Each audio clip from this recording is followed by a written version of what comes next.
If you're brave enough for more, hit subscribe, tap the like button, and tell me in the comments what's the scariest thing that's ever happened to you. This is Hauntadreals. Sleep well, if you can.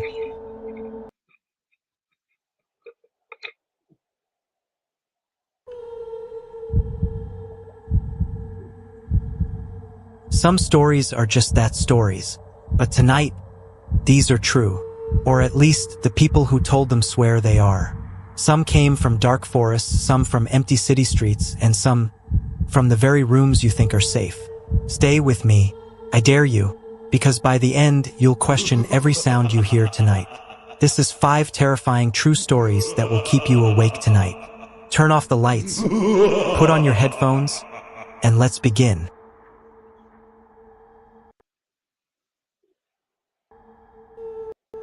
I needed a place to finish my book. Somewhere with no distractions, no Wi-Fi, no neighbors, no excuses.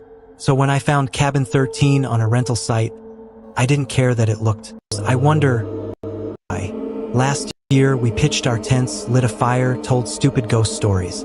Around midnight, the fire started dying and we heard twigs snapping in the dark. We shone our flashlights, nothing. But the sounds circled us, slow, careful. Then we saw it. Between the trees, tall, thin, almost human, but not. Just standing there, watching. We thought it was a prank. We yelled, it didn't move. One of us threw a rock. It stepped back, melting into the trees. We packed up immediately, too scared to stay. The next day, we made jokes about it. But that night, back in my bed at home, I woke up cold. My window was open. I never leave it open.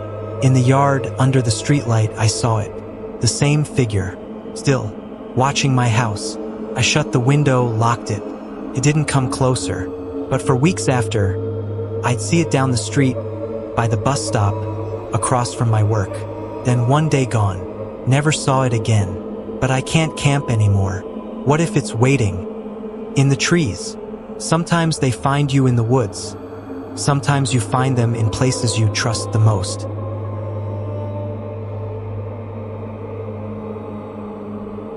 I'm a night shift nurse at a very old hospital, the kind that's had 1,000 stories and too many deaths. One night, near 3 a.m., I saw a kid standing by the vending machines. A little boy, maybe 6 or 7. Hospital gown, no shoes. I went over, knelt down. Hey there, are you lost? He just looked at me. Then he turned and walked away. I followed him down a hallway that hasn't been used in years, an old psych ward. Padlocked since the 80s. But the door was open. Inside, it was freezing. Rusted beds, broken glass. I heard him giggle up ahead. I turned the corner. Empty. I called security. They checked the whole floor, no kid. No footprints. No open windows. Later, I looked up old records. Back in the 70s, a boy died in that wing, locked in during a staff strike. Sometimes, when I walk those halls at night, I hear little footsteps behind me. I don't look back anymore. The dead don't always stay where we bury them. Sometimes, they come to visit you instead.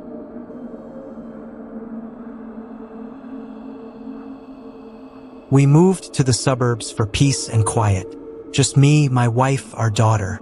The first time it happened, we thought it was kids messing around. A soft tap at the living room window around midnight. I turned on the porch light, nobody there. Then it happened again.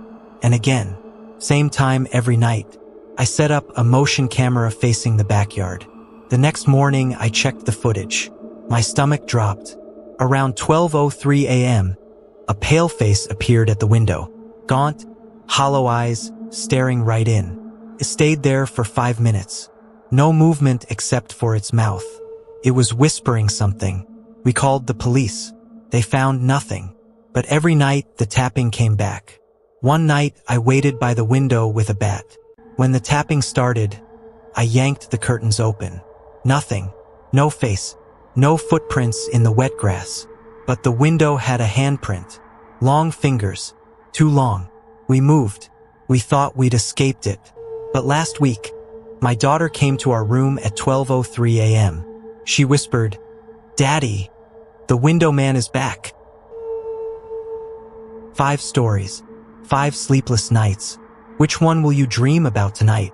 If you're brave enough for more, hit subscribe, tap the like button, and tell me in the comments what's the scariest thing that's ever happened to you. This is Hauntadreals. Sleep well, if you can.